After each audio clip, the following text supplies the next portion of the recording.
Hello दोस्तों, स्वागत है आप सभी का संविद आईएएस यूट्यूब चैनल पर। दोस्तों, जैसा कि मैंने आपसे प्रॉमिस किया था कि कल से एथिक्स की लगातार क्लास आपके सामने आएगी, तो उसी प्रॉमिस के अनुसार हम लोग आगे बढ़ेंगे। तो उससे पहले थोड़ा सा आपके लिए एक सूचना है कि आपको मैंने कल के क्लास में भी बताया था कि किस तरीके से आपको सबसे पहले सिलेबस देखना, उसके बाद पीवाईक्यू देखना, फिर अभ्यास प्रश्न। तीन प्रमुख बिंदुओं पर हमने चर्चा की थी। आज उसमें से एक बिंदु मैं आपको बताना चाहूंगा कि यहाँ पर मेरे हाथ में एक पुस्तक है, शिल्पी प्रकाशन की पुस्तक है, आप सभी लोग देख सकते हैं। इसमें सिलेबस और पीवाईक्यू दोनों बेहतरीन तरीके से दिया गया है। सबसे पहले आपको पेपर 4 का, सामान्य अध्ययन पेपर 4 का, यानी एथिक्स की बात चल रही है। एथिक्स के सिलेबस को आप अच्छे से याद कर लीजिए, लिख लिख करके याद करिए, दीवार पर चिपका दीजिए और कई बार उसको सुबह शाम देखते रहिए। तो एथिक्स के प्रत्येक सिलेबस के जो खंड दिए हुए हैं, जो टॉपिक दिए गए हैं, उस पर आपका एक प्रकार से दृष्टिपात हो जाएगा, तो ठीक रहेगा। और फिर उसके बाद में आप सभी लोग देखेंगे कि सिलेबस जैसे ही आपका तैयार हुआ, उसके बाद में आप सभी लोग देखेंगे कि फिर अभ्यास प्रश्न है, उससे संबंधित जो कंटेंट है वो भी आप सभी लोग तैयार करिएगा। आप कंटेंट कहां से तैयार करेंगे, इसके लिए मैंने जो अपना बेस चुना है पुस्तक को, वो पुस्तक है, आप यहाँ पर देख सकते हैं, लोक सेवा में नैतिकता।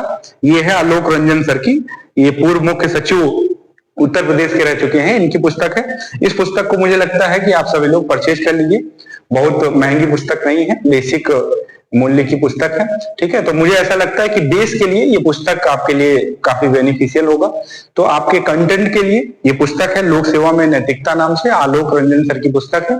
और मैंने आपको बताया कि सिलेबस आपको शिल्पी प्रकाशन की एक पुस्तक आती है, उसको आप ले लीजिए और उसमें से आप सिलेबस देखिए और सिलेबस के साथ साथ में लगभग 7-8 वर्षों का पेपर भी देखिए। चलिए, अब हम लोग आते हैं अपने टॉपिक पर। हमने आपको बताया था कि कल से, यानी आज से, हमने आपको बताया था कि एथिक्स जो है वो स्टार्ट हो जाएगा, नीति शास्त्र। देखिए, कोई भी टॉपिक आपको पढ़ना है, कोई भी पेपर आपको पढ़ना है, तो सबसे पहले उसके डेफिनेशन से भी कभी कभी क्वेश्चन आ जाता है। हालांकि ये बेसिक बात हुई, डेफिनेशन से क्वेश्चन लगभग संभावना कम है, लेकिन फिर भी हम लोग बेसिक बात से ही स्टार्ट करते हैं। यहाँ पर आप देखिए, यहाँ पर लिखा हुआ है कि भाई एथिक्स क्या है। सबसे पहले क्वेश्चन आपके सामने आएगा कि नीति शास्त्र क्या है, इसके प्रमुख पहलुओं पर चर्चा करें, इस तरीके का क्वेश्चन आएगा। अभी मेंस का टाइम हमारे पास ज्यादा है नहीं, अभी पीटी का रिजल्ट आएगा नवंबर मध्य के आसपास, लगभग 10-15 नवंबर के आसपास आ जाएगा। तो हमारे पास जो समय है 1 महीने का, 1 महीने में मैं पूरी कोशिश करूंगा कि जो जो महत्वपूर्ण क्वेश्चन है वो आपको यहाँ पर बताए जाए, ठीक है। आप भी एफर्ट करिएगा, जो हमने फॉर्मेटिंग की है इसमें अगर और कुछ आपको ऐड ऑन करना हो तो ऐड ऑन कर सकते हैं, कमेंट भी कर सकते हैं, ठीक है। तो यहाँ पर देखिए, हम लोग क्वेश्चन देखेंगे, क्वेश्चन के साथ में इसकी फॉर्मेटिंग देखेंगे, किस तरीके से क्वेश्चन की फॉर्मेटिंग करके क्वेश्चन कंप्लीट हमें इसका आंसर देना है, ठीक है। तो पहले क्वेश्चन रहेगा और क्वेश्चन की फॉर्मेटिंग रहेगी और उसी टॉपिक वाइज क्वेश्चन भी आते रहेंगे। जैसे मान लीजिए अभी नीति शास्त्र से संबंधित हमने आपको बात बताई है, तो नीति शास्त्र क्या है, इसके प्रमुख पहलू कैसे हैं, ठीक है। फिर आगे हम लोग पढ़ेंगे कि नैतिकता क्या है, ठीक है। तो नैतिकता क्या है, मूल्य क्या है, इस तरीके के टॉपिक जैसे जैसे आते जाएंगे, वैसे वैसे उससे संबंधित जो क्वेश्चन रहेंगे वो हम लोग सॉल्व करते जाएंगे। अब यहाँ पर देखिए, पहला प्रश्न है नीति शास्त्र क्या है, इसके प्रमुख पहलुओं की चर्चा करें।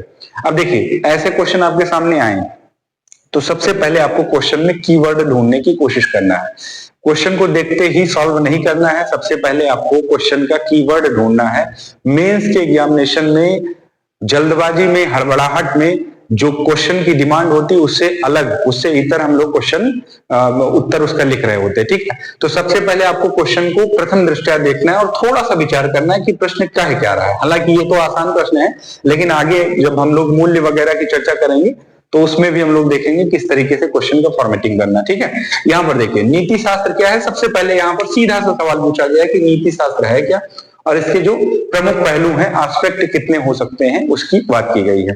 तो देखिए, यहाँ पर नीति शास्त्र क्या आप सभी लोगों को पता है। देखिए, दर्शन शास्त्र की ही शाखा के अंतर्गत नीति शास्त्र को रखा जाता है और ऐसा कहा जाता है कि नीति शास्त्र सिद्धांतों का एक ऐसा समूह है या फिर एक ऐसा कोड आप कह सकते हैं जिसके माध्यम से अपने व्यवहार या फिर अपने द्वारा किए गए कृत्य का आकलन कर सकते हैं कि आखिरकार हमने सही काम किया है या फिर हमने गलत काम किया है, अच्छा काम किया या बुरा काम किया है, ठीक है, सही हमने काम किया या गलत काम किया है। तो यहाँ पर देखिए, सबसे पहले आपको नीति शास्त्र क्या है उसकी परिभाषा बता देना है कि मानव व्यवहार मानव व्यवहारों के अच्छे बुरे सही गलत सिद्धांतों का दार्शनिक अध्ययन।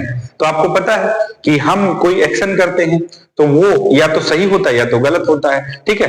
कानूनी भाषा में देखा जाए या तो आपराधिक होता है या गैर आपराधिक होता है। जिसके लिए कानून बना हो वो आपराधिक हो जाएगा और जिसके लिए कानून नहीं बना है वो गैर आपराधिक हो जाएगा। उसी तरीके से एथिक्स की दुनिया में भी कहा जाता है कि हमने कोई एक्शन किया है, हमने कोई कार्य किया है तो वो कार्य क्या वो नैतिक है या फिर अनैतिक है। तो इसको कैसे हम लोग जाने, इसका आकलन कैसे करें, उसके लिए आप जानते हैं कि नीति शास्त्र हमारे सामने आता है।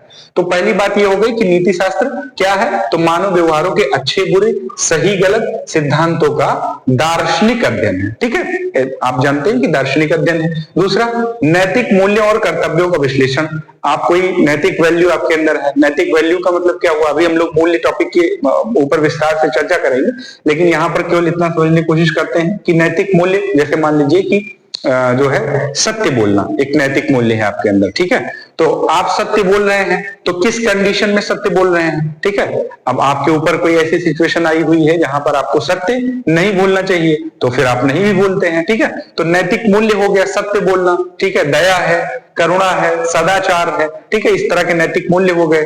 और आपके कुछ नैतिक कर्तव्य भी होते हैं। नैतिक कर्तव्य जैसे राष्ट्र प्रेम हो गया, ठीक है, पर्यावरण के प्रति जो आपकी जिम्मेदारी दी गई है वो भी एक नैतिक कर्तव्य ही है कि भाई अपने आसपास के पर्यावरण को सही रखें, स्वच्छ रखें, तो ये आपका नैतिक कर्तव्य है। तो उसका विश्लेषण नीति शास्त्र के अंतर्गत ही किया जाता है। तो आपको एक डिफिनेशन सिंपल सा देना है कि मानव व्यवहारों के अच्छे बुरे सही गलत सिद्धांतों का दार्शनिक अध्ययन नीति शास्त्र है। दूसरा, नैतिक मूल्यों एवं कर्तव्यों का विश्लेषण इसके अंतर्गत किया जाता है, ठीक है।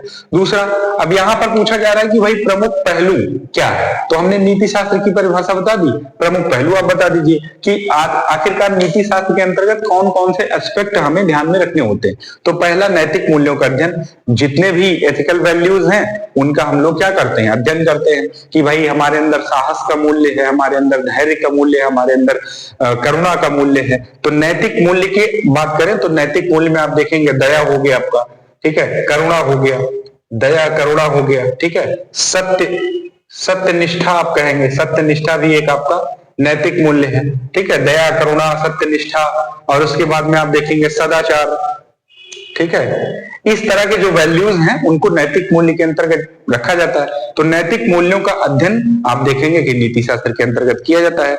सही और गलत का निर्धारण, जैसे मैंने अभी परिभाषा में बताया कि किस तरीके से सही गलत का निर्धारण हो कि जो हमने एक्शन किया, जो हमने कार्य किया है वो सही है या गलत है, इसका निर्धारण भी आप देखेंगे एथिक्स के अंतर्गत दिखाई पड़ेगा। वहीं हमने बताया कि आचरण का मार्गदर्शन, हमारा जो कंडक्ट है, हमारा जो आचरण है वो किस तरीके से चले। जैसे संविधान आपने देखा होगा कि संविधान में हर एक व्यक्ति के लिए जो है अधिकार की बात की गई, मौलिक अधिकार की बात की गई, मौलिक कर्तव्य की बात की गई है, ठीक है। कैसे संसद चलेगा, किस तरीके से राष्ट्रपति के क्या कर्तव्य है, उसी तरीके से नीति शास्त्र के अंतर्गत ही कंडक्ट का एक प्रकार से मार्गदर्शन किया जाता है कि आपको एथिकल वैल्यू किस तरीके से इंप्लीमेंट करना, किस तरीके से उसका जो है हमें पालन करना है, ठीक है। तो आचरण का मार्गदर्शन भी ये नीति शास्त्र के अंतर्गत ही होता है। तो एथिक्स क्या है और एथिक्स के जो प्रमुख एस्पेक्ट हैं ये हैं।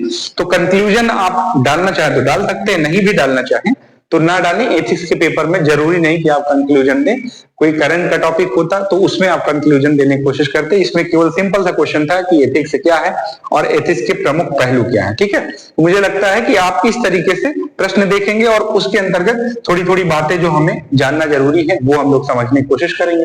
तो दोस्तों आपको बहुत बहुत धन्यवाद, ठीक है। आप चैनल पर नए हैं तो हमारे चैनल को सब्सक्राइब जरूर करिएगा और मुझे आशा है कि आपको ये पहल जरूर अच्छी लगेगी। तब तक के लिए अपना ध्यान रखिएगा। बहुत बहुत धन्यवाद।